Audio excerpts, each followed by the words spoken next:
Design Tangents is presented by Genesis, where Korean engineering meets audacious design.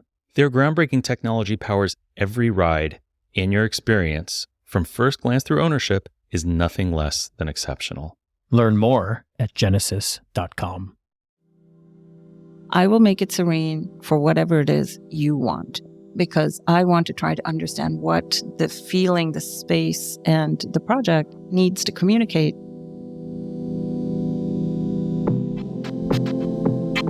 Welcome to Design Tangents, a podcast from Cool Hunting, exploring the creative processes and inspirations that drive change makers. I'm Evan Ornstein. And I'm Josh Rubin. Evan, do you think design is emotional or logical? Josh, what do you mean? It's both. I mean, yeah, I know. It's like a logic sandwich on two poofy slices of emotional bread. At least thinking about the creative process as it parallels taking a bite Of that sandwich. That sandwich, that sandwich with emotional, poofy, bread and logic in the middle. I think this is what happens when you record a podcast and you don't have lunch, as you think about poofy sandwiches. Maybe I'm hungry, yeah. I don't know. To me, I think it reminds me of how people always ask us what's cool or what makes something cool. And as if there's some kind of objective truth to that. Yeah, we don't really believe in objective truth. That's why we describe cool as an emotional response. It's that feeling you get when something is inspiring, when it's motivating, when it's interesting, when it's clever, curious. And that's exactly why I think brands chase cool. Because when you see something and you get those feelings, you want it, you need it, you want to buy it, you need to have it. So I've been thinking a lot about the design process and how to balance emotion and logic along the way. We all know the old adage that form follows function. I guess solving for a functional need offers some emotional satisfaction, but that suggests that the emotion is secondary.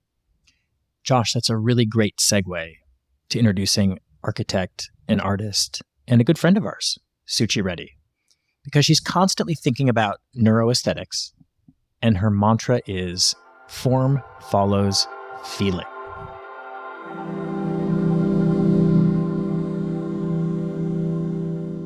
Nice to be here with you both. So lovely to see you again, actually. I'm so happy we're doing this in person in your office in New York. And it's get to look in your eyes while we have this chat. Yes, and me in both of yours. Thanks for sitting down with us. My pleasure. I was going to talk about how I designed everything. I just never thought of a sandwich before.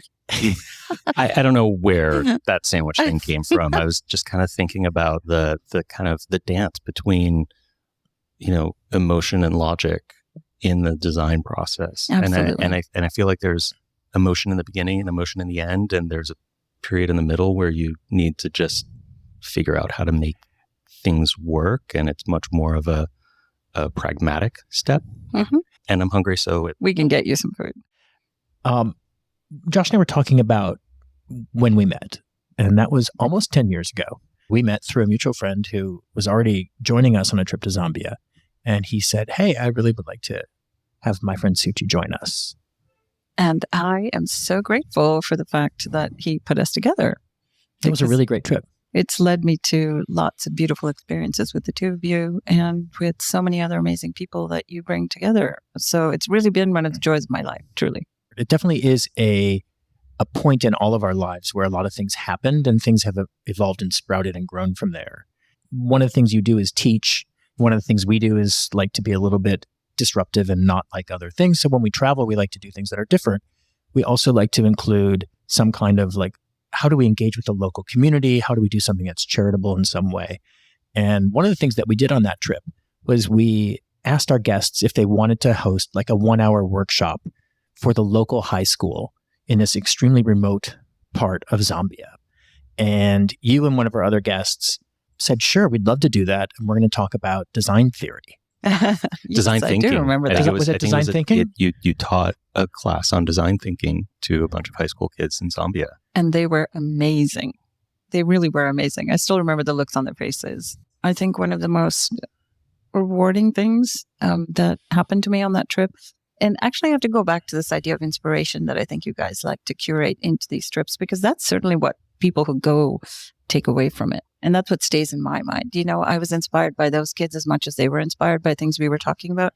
And words like design thinking were not things that were over their heads, and we tend to think that there's a certain kind of speak that happens within a small world that we engage in. And I think what's so beautiful about stretching and going to places and people who don't normally come into contact with the things we say or do is to really just realize that there is a commonality to what we feel as humans and what we want as humans, and that we can put this all together.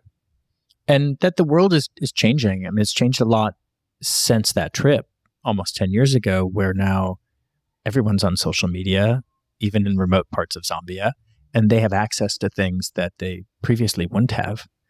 So it's a really interesting thing. But I love that we did that. I love that you participated in it. And we intentionally made that the first day of the trip. So typically you would go there and you would go on safari the first day. No one really went to town because it wasn't like a touristy town that you would go to. It was almost, it wasn't forbidden, but it was not something that anyone really ever did.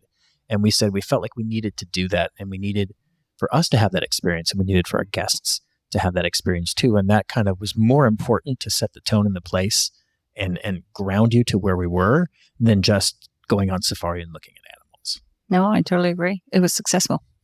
That trip was like 12 years after you started your practice. I want to go back just a little bit further to, what was it, like 2002? Yes, 2002 in August. So we're now 21 years old at Reddymade, the firm that I founded here in New York City. And as I say, finally old enough to drink. And looking forward to it.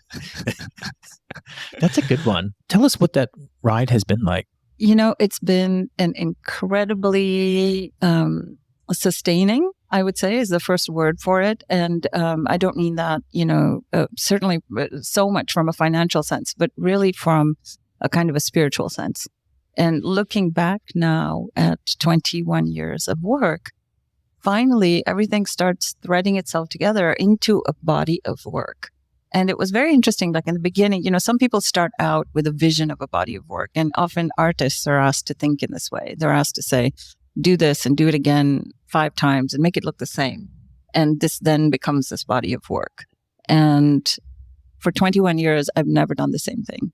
I've always done different things in different ways, looked at different tools, different innovations, different sciences and technologies and things that I could bring into my work and inspirations that I think have made this maybe a bit of an unusual ride, but a really joyful one.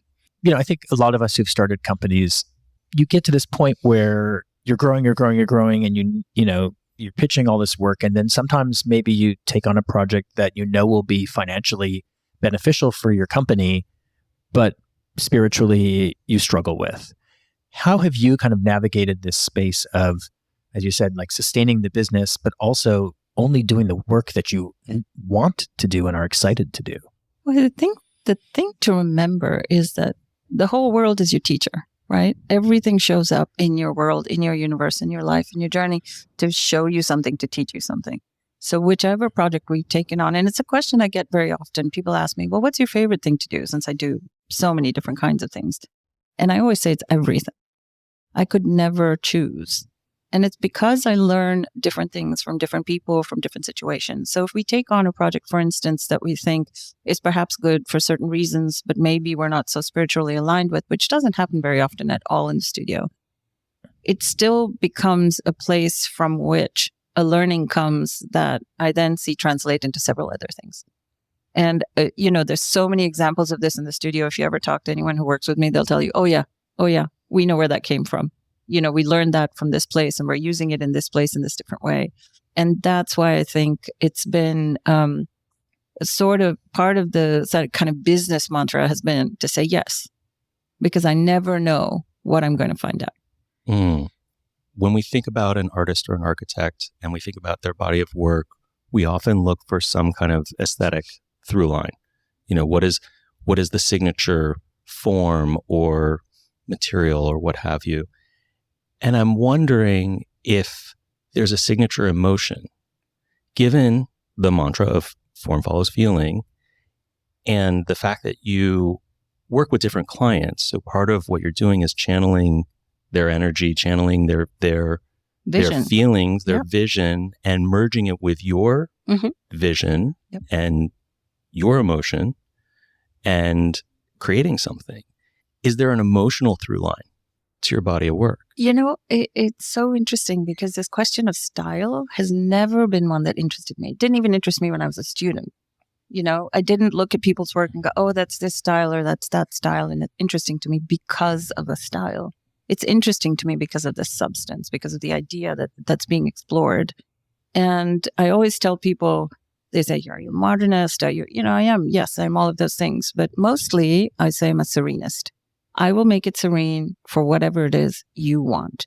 So if you're a maximalist, that's what you're going to get from me. If you're a developer and you want me to give you a really, beautifully energizing space, that's what I'll do. Because I want to try to understand what the feeling, the space, and the project, whether it's an artistic work or it's a work of architecture, needs to communicate and really come across with a certain power and energy that it remains embodied in people's bodies. So I always say I want to bring the discussion of design not to style, but away from style to what I call the democratic space of the body. So I want people to be able to understand it through their senses, through their feelings, and to really come back to this place where we're all equal, by the way. And socioeconomic differences, cultural differences, they don't really affect us as much as we think in this place. And I think we really need to come from this place to have a really authentic response to what we're experiencing in the world. You do a lot of things in your practice. You do residential work. You do retail spaces. You do various kinds of business things, offices or showrooms. And you also do something that, to me, is really special. And I think where I've seen you be the most excited, which is in the public art space. Mm-hmm. And is that, obviously that's you and this is your firm. So those things work really well together. Is that like pretty a typical mix? It is not at all a typical mix, I would say. I think my practice, Reddymade, is quite unusual in that it covers architecture, interior design, public art installations, artistic works that are purely looked at as artistic works or can be seen that way. And we are also interested in the research that underpins the field of neuroaesthetics, which looks at how spaces and experiences affect our brains and bodies. What is the neuroscience behind this and what is the science behind this, so we can understand really how we feel about the world. And so I don't know of anyone else who does all of those things. And as you say, perhaps you see me get really excited about the public artworks, but that's because there is no agenda there and I get to insert my own agenda. And if my own agenda is about equality, if it's about equity, if it's about empathy, it's about agency, I get to imbue a project with all of that, with those examples. Like for instance, we did an installation at the National Building Museum called Look Here, where I introduced pictures of activist marches in DC because I wanted people not just to be distracted by the reflections of them that I was creating, but also to ground them in kind of their cultural history in the place that they were and remind them that they're a part of this, right? And that's actually up right now. It is. I think it will be closed by the time this airs in a couple of weeks, but that's a very recent project. It is.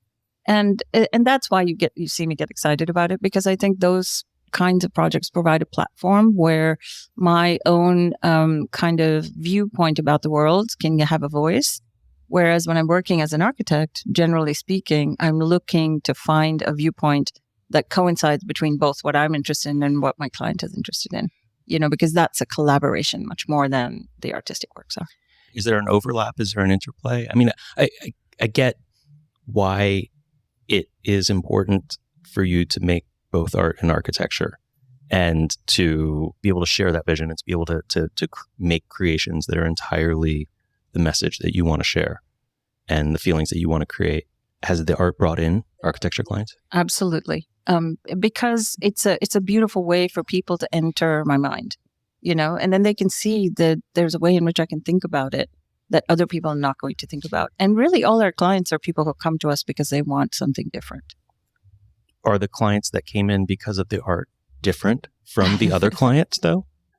That's a difficult question to answer, but I would say that they tend to be much more, they come to me much more supportive of an individual vision than other clients are. Mm-hmm. Other clients kind of come around to that. Mm-hmm. But generally speaking, people who've experienced an artwork that I've done can come to me with a sort of a built-in level of trust, that's already there because they know that I can interpret a powerful feeling and that I can convey that in a public way that will allow people to be drawn into it.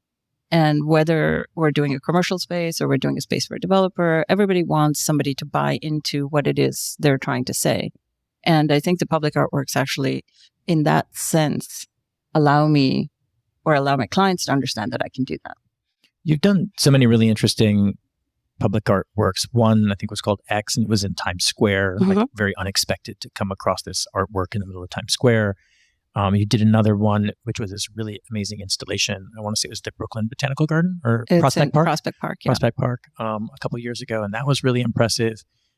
I think what's also great about this is for the practice, for the people who work with you, that it's different than a building, right? Or something that has a longer time frame, that has a lot more rules and restrictions and regulations and I don't want to say budget restrictions because public art, usually you're working with very little money, but it brings a whole different kind of energy to the studio where I think people can get really excited about it and work on something really artistic.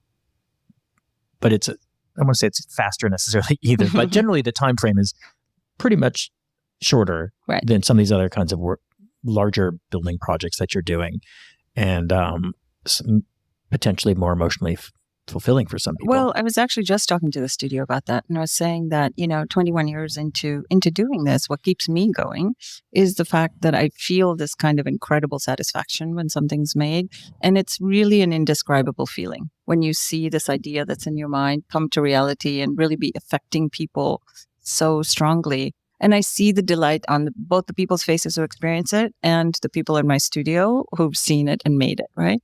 And it's the same feeling we have when we create a space for it, whether it's a private client, we make their home and we see them be really happy in it, or we're making a space, a commercial space, and we see people come in there and go, wow, and like see wonder and awe and discovery in the things that we try to do.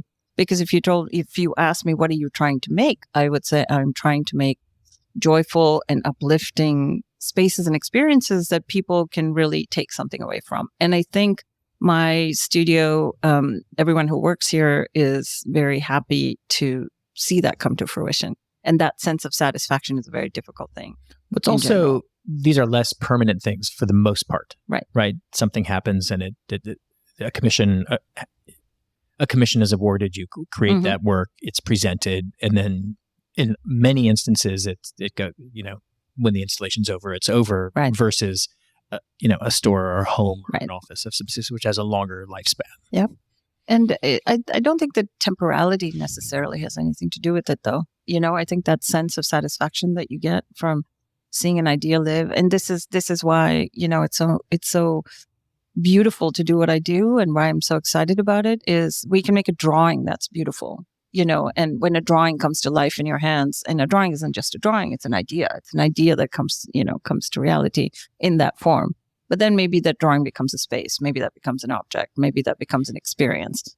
And that's another level of satisfaction. You know what I mean? So people, we learn to enjoy things on lots of different levels. The temporality, I think, is a nice thing.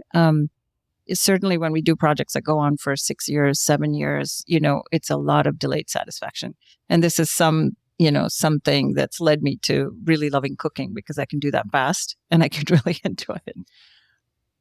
That delayed satisfaction, though, I would imagine helps create the joy, in the sense that you can't really feel joy without knowing sorrow, right? You can't have ups without downs, or else everything is just kind of even and boring. So while that delayed satisfaction is probably no fun, when you're in it, you need it to truly experience the joy of the finished work. Absolutely. But I also, something about another really kind of joyful aspect of doing what I do is that there's never a boring moment, right? And this is what I'm always trying to tell people, whether it's my students or it's people in my studio.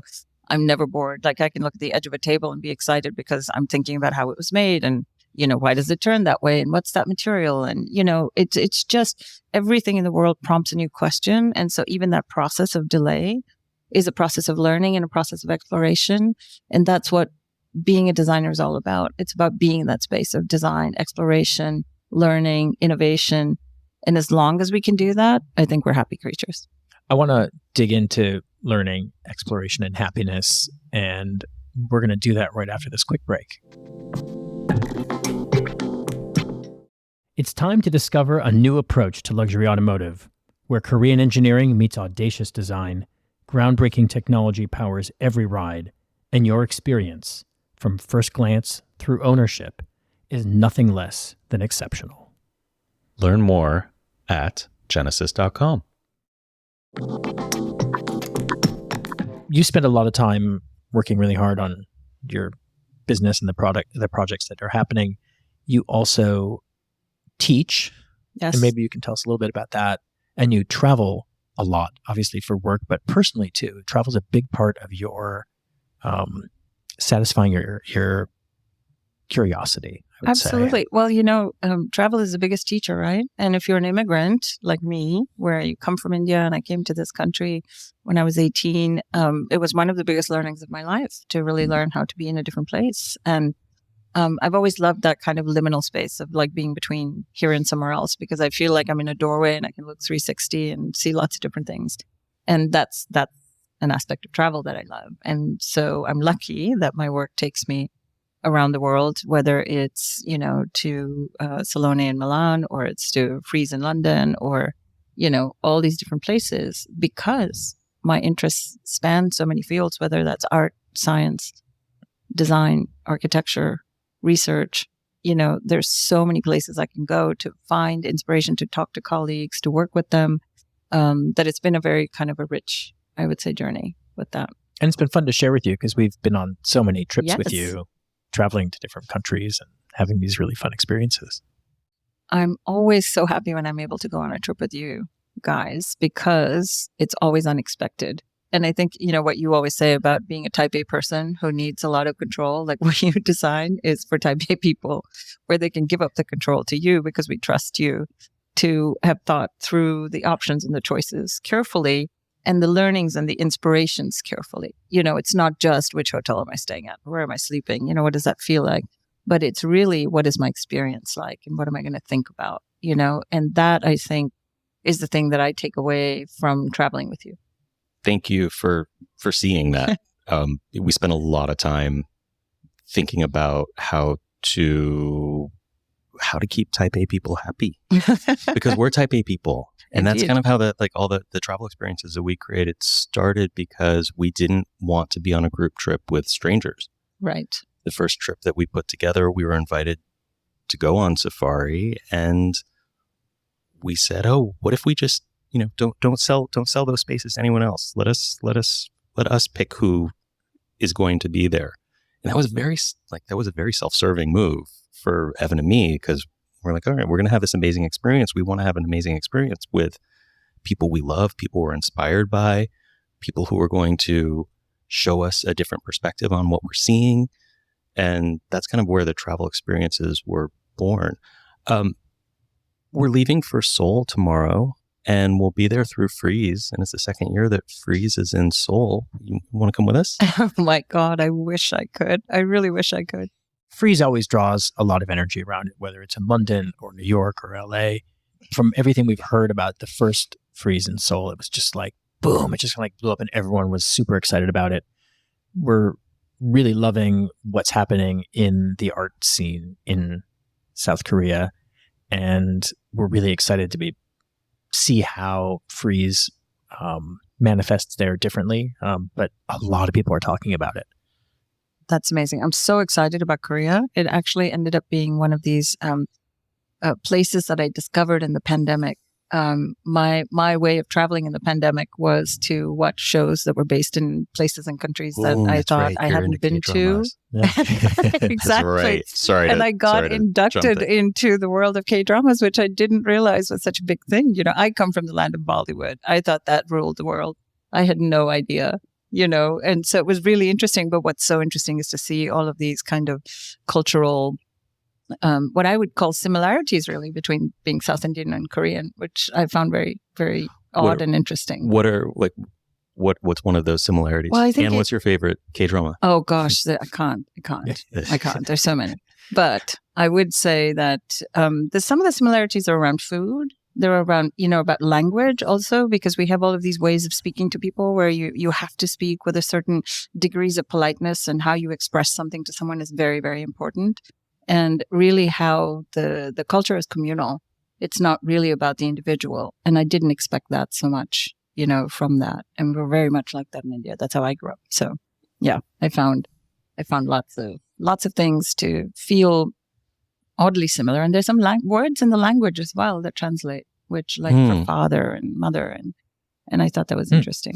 That happens across a lot of languages. Like the words for parents and grandparents seem to transcend place in a pretty major way, which is really interesting. It must be a way the sound resonates. Yeah.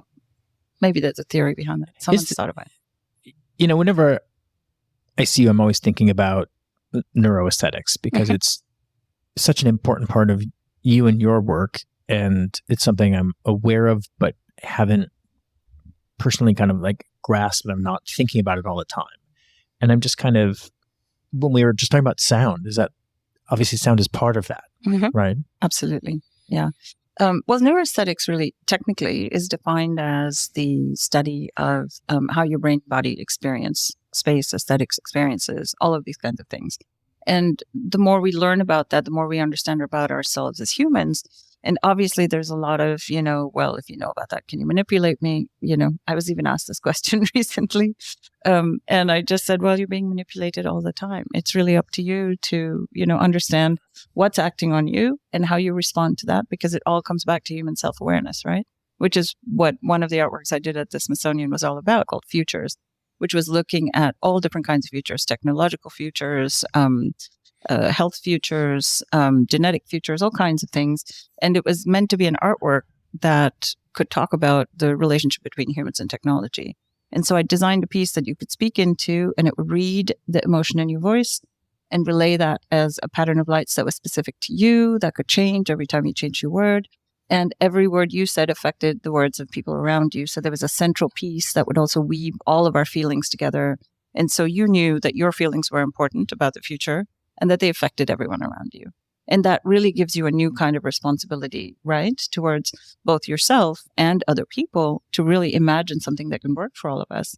And that was really the crux of the piece. And it was such an amazing experience to do it in this beautiful rotunda.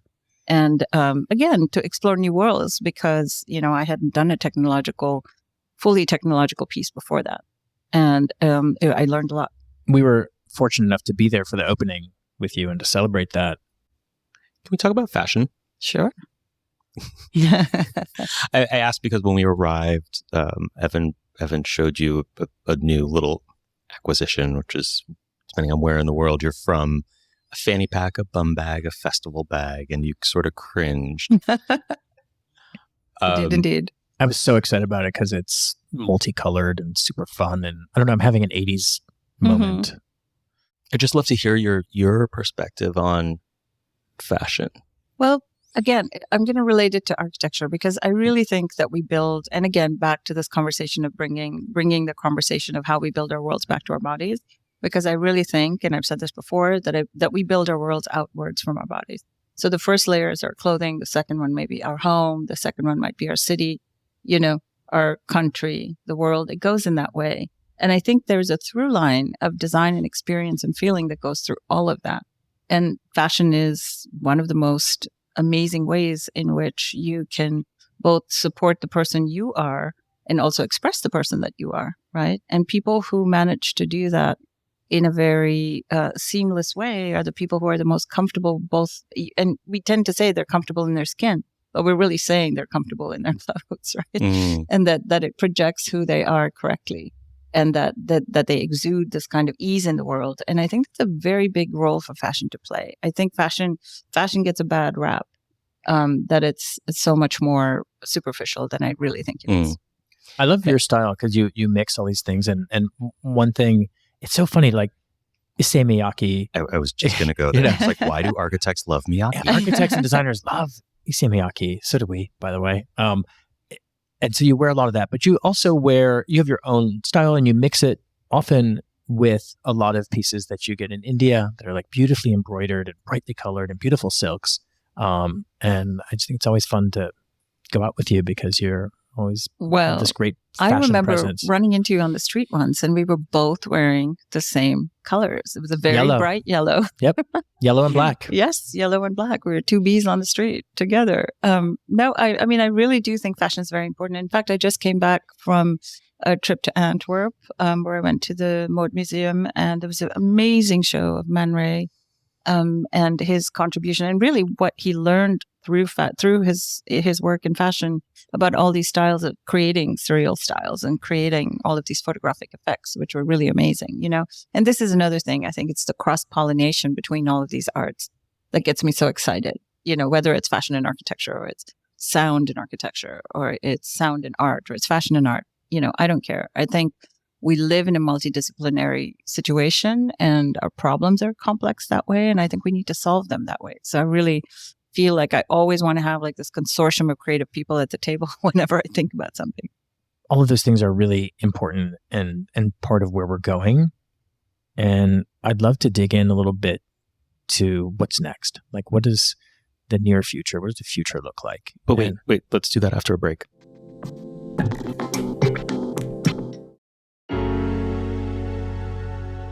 Another season of Ideas of Order podcast is here and hosted by me, Jeremiah Brent.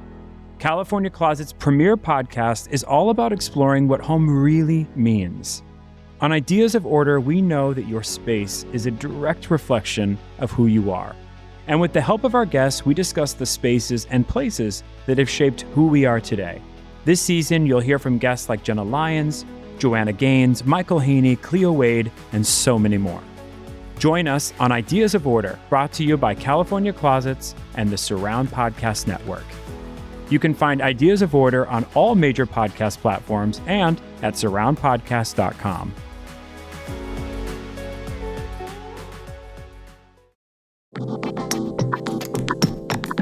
And we're back.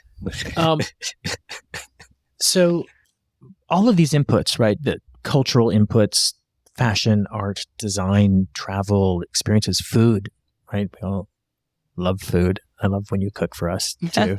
How do all these things, you know, participate in your brain of what the near future is going to look like or even the far future for you? Well, you know, I really think that the future of design is feeling. When I say form follows feeling, I truly mean it. This is something that it's not a new idea. It's an idea that's underpinned really how we experience the world from the moment we're born. And what we've been doing, if you're good at any of the arts or anything that you do, this is what you've been doing, right? But I do think understanding that through the sciences is going to be the future, whether it's food, whether it's fashion. You know, we're using technology, we're using science in such a different way, and it can really change how we do what we do. I think that's the future, is really understanding what everybody else in the world is doing that's going to affect what you do. Does part of what's happening, and you think about, you know, fire nados and what just happened with the typhoon in California? What was that new word? Oh, it was the hurricane. It was the hurricane. The hurricanes and fire nados and all these things that are changing the places that we live in and where we may or may not want to live in the future, but also the kinds of buildings or engineering or safety, whatever involved in all of that. Is that something you think about? All the time. Certainly. I mean, one of our projects actually that I, it's totally a big visionary idea, but it's called 71% and was created many years ago in response to Hurricane Sandy and a call that MoMA put out, you know, for ideas to think about responding to this kind of situation. And we really came up with this idea of creating almost like a secondary coastline around the world that could act as a flood break, a water break, but could be a new, opportunity for development, for cultures, for skate parks, for floodable, gardens, for cultural influences to mix. And it's those kinds of ideas, I think, that will come to fruition. Like if I lived for 200 years, I'd love to see that happen. And hopefully in my lifetime, I'll see at least a small section of that happen. I think we're at this point where you could live for maybe not quite 200 years yet, but I think that is on the horizon, potentially. Wow. I don't know that I fully believe that, but okay, I'll go with you. Does that mean more travel with you? Yes, yeah, I'll take it. Yeah, like if we can all live that long together, great. Yeah. And feel good. I'm open to that. I think that maybe the human spirit is capable of doing that, but the human body, as we currently experience it, probably is going to need a lot of support to get us that far. And it's a whole other conversation, but the planet can't handle us living that long. Like, too many people. Anyway. But speaking of that, and speaking of the future, architecture is a industry and practice where things are always evolving. I was really excited. Josh and I were talking yesterday. We read the story about how using coffee waste and mixing it into concrete provides an additional like 20 to 30% durability and life expectancy of that. Are there things that are happening in the material space, whether it's 3D printing or other kinds of materials that you're really excited about that could potentially change our future? Yeah, absolutely. I think there's many things happening like that, whether it's the coffee waste, whether it's, denim waste that's used as insulation, whether it's plastics that can melt very easily that you can use for, kind of temporary things where they have a lifespan that's actually appropriate for the material. I think that kind of innovation is imperative for an industry like architecture, which tends to be one of the biggest polluters that are on the planet, and to really think about that. But what I also think there's a lot of really good news in that. There is a lot of work being done. There are a lot of new materials being created every day. There's a very low impact concrete. And by low impact, I mean, not a very strong concrete that has a very low impact on the planet in the way that it's made. It's not really on the market yet, but it's been in research for 10 years, and it will soon be on the market. So that kind of thing can, I think, really revolutionize fields like mine. It's funny. Went to the opening of the architectural biennial in Venice a couple months ago. And I stopped by one installation, I was like, oh, interesting. They're talking about this development in New York, a very, very big development. And they were talking about how here's this big development that had a very high level of LEED certification. I remember if it was platinum or gold or whatever, something really profound that they've been talking a lot in the marketing and press of it. And the installation was basically saying, yeah, but everything basically came from Africa. Right. So yes, the steel was made locally, but actually the ingredients for a lot of the steel, for example, came from Africa. And they kind of just broke down all the different things that, the materials, the products that were used to actually build it and to earn that certification. Although a lot of the raw source ingredients actually weren't local at all. They were made locally, but the ingredients weren't local. Yeah, actually, the point you're making is a really good one. And it's about where, if we're talking about where we're going, we're really looking at circular and regenerative economies, where you really have to look at where the source of something is and how it's coming from that source, what it goes through, and how it returns to that source. So certainly, architecture offers many ways and many systems, because really what architecture is kind of a conglomeration of all of the systems, right? Of political systems, of social systems, of cultural systems, of mechanical systems, processes, technological systems, building systems. It's all of those things. And so I think as architects, we really have a bit of a bigger share of the responsibility of really thinking about this very carefully. And I really wish our governments would take us more seriously in that sense. It's not only all of these systems you're describing, but you're creating history, you're documenting history, you're creating bookmarks, moments in time that, we look back on different buildings and are reminded what was happening in the era that they were built. And I mean, not to add to the list of kind of weight or responsibility or opportunity that architects have. Exactly. But it is, but in addition to what you just listed, I think the role that you have in documenting history is also quite significant. It is. And in a strange way, I never thought of us as, being in the fossil creation business, but to some degree, that is what we do, and I'd love to think that the things we make last that long, to be honest. That's been something that's been troubling me for a little bit, is really this kind of temporality of things being torn down very quickly and also being deserving of being torn down, which is not something that you really want to have. I was pondering this the other day with a friend who was a musician. We'd gone to a performance together, and I was wondering whether music is the only art form that really, really survives in integrity across time. I'm not really sure. I have to think about that. But I actually think really it might be the one art form that is always read pretty much the same way it was intended. Yeah. And I'm not sure that anything else can really say that. Not sure. You made me think about legacy, right? In the, which is a topic that Evan and I have been thinking a lot about as we've crossed our 20th anniversary with cool hunting. Like, what do we want to leave behind? And you're talking about buildings, and you're talking about objects that you describe them as fossils, right? And maybe they exist, or maybe they are torn down. When you think about your legacy as an artist, as an architect, is that a legacy of physical things? It's such a good question. I have to ponder that now that now that my practice is old enough to drink as well.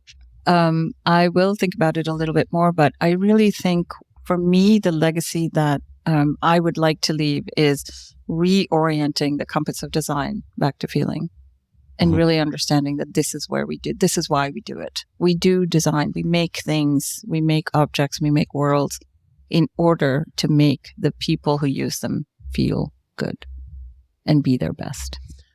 And that really should be the compass. And if everything I do leads to sort of reorienting design thinking, which is not a phrase I really love, but thinking about design to that angle, that's what I'd like. I love that. Yeah. Jinx. That's like the perfect end note. Yeah. But I had one more question, which is you always have one more question. Always more is one of our mantras. Yeah. Nice. And we're talking about this in a sense earlier of like people ask you, well, what's your favorite? And you can't really say what's your favorite, but what's a dream project? Who would you like to just call you up and be like, hey, well, I'd love to talk to you about this. Is it a who? That's a dream client. Well, the project. Right. Yeah, I mean, maybe you're making it for yourself. I don't know. A dream project would be a library. I really am a geek about libraries. The other thing I'd really love to do is create kind of a lab or a foundation that studies astrophysics, like bringing. I know those are two very different things, but yes, those are two things I would love to do. Sometimes with these questions, we then take those answers as a mission. Yes.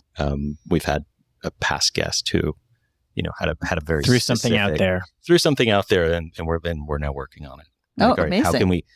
How can we make this happen for him? That's a big one, though.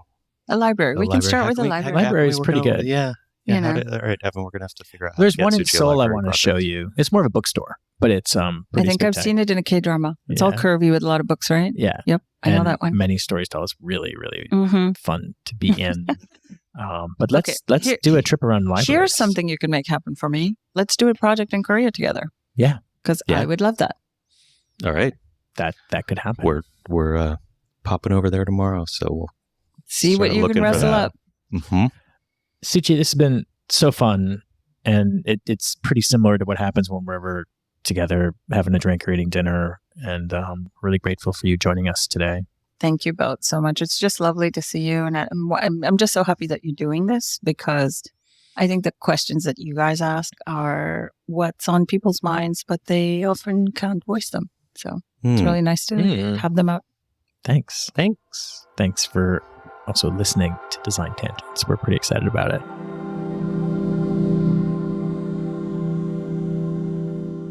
So we've been hearing from Suchi about spaces, and we're wondering if you all, listeners, have spaces that you love. If there's something you want to share with us, post it to Instagram and tag designtangents.pod so we can check it out. You can tag designtangents.pod and also Reddymade Design. That's REDDYMADE. And we'd love to share them. Check them out. Yeah, we can't promise that we're going to share them. Right. We're very selective. But we want to see them. If you enjoyed this episode, please follow us and give a 5-star review on Apple Podcasts, Spotify, or wherever you listen. And thanks to Master and Dynamic, the official headphones of the Surround Network, and to our great behind-the-scenes team, including our producers, Rob Schulte and Rachel Senator at the Surround Podcast Network at Sandow Design Group. To discover more design-related shows, visit surroundpodcasts.com.